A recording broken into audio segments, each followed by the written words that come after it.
Imposterism, perfectionism, and burnout can often occur together and can leave devastating effects of depression and anxiety.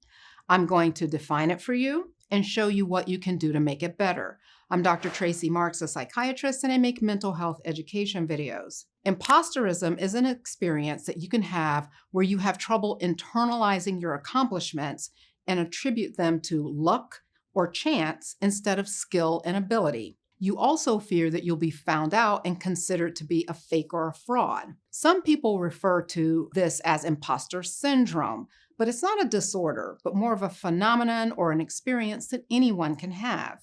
It was initially conceptualized studying high-achieving women, but further research has shown that it occurs equally in men and women. However, it tends to be more common among women and minorities in certain settings. If you feel your environment is telling you that you don't belong or that you're not good enough, those messages reinforce your inadequacies and make you question your skills. Another character trait that can set you up for feeling this way is maladaptive perfectionism.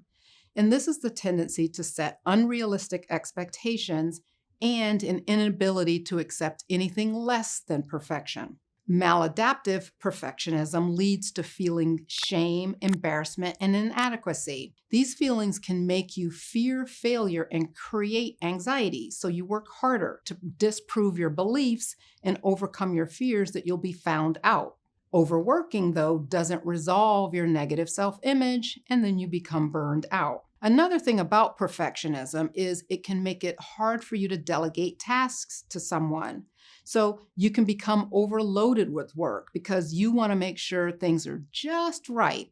So you end up with more work than you can do. Some people use perfectionism as a coping strategy to avoid facing fears and insecurities. How would this look? If you overly focus on minutia, you don't have to deal with the criticism you expect because the work is always in progress. Or if you can get it perfect, then you don't run the risk of people seeing that you really aren't that good. You just got this one right. So if you can always do things perfectly, no one has to know that you don't really know what you're doing.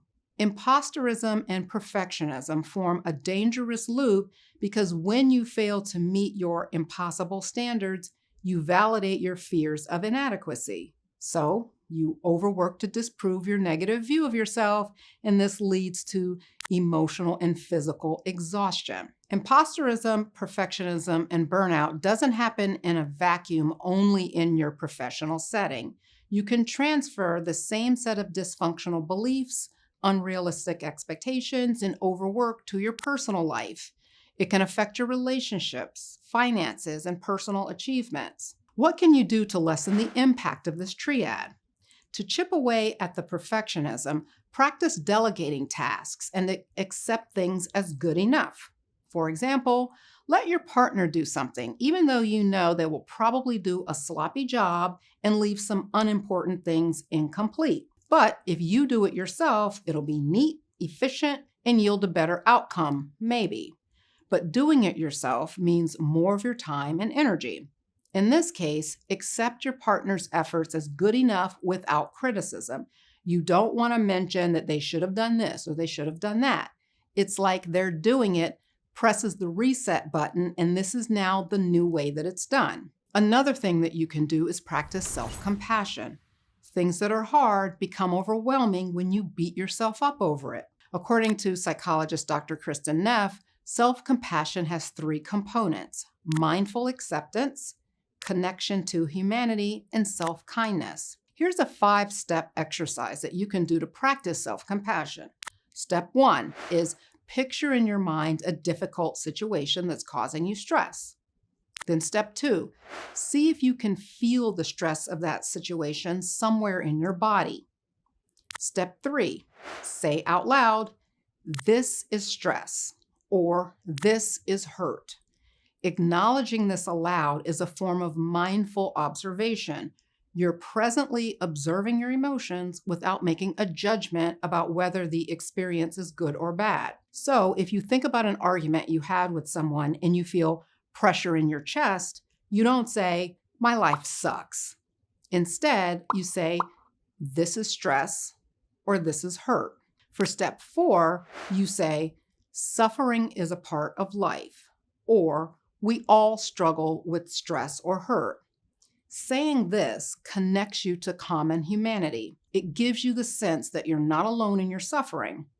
Other people have difficulties too, so suffering does not make you stand out as defective. Then for the last step 5, you put your hands over your heart, preferably touching your skin, and say, may I be kind to myself. You can also say, may I accept myself as I am, or may I be strong. May I be patient. This is the step where you're showing yourself kindness. Touching helps bring gentleness and warmth to the statement rather than just saying it into the air. This self-kindness step helps bring clarity to your intention to show yourself empathy. Try this when you're in a stressful situation to help you replace self-critical thoughts with compassionate ones. Another approach to preventing burnout is focusing on the things that matter and eliminating things that don't. Watch this video on identifying and clarifying your values. Thanks for watching. See you next time.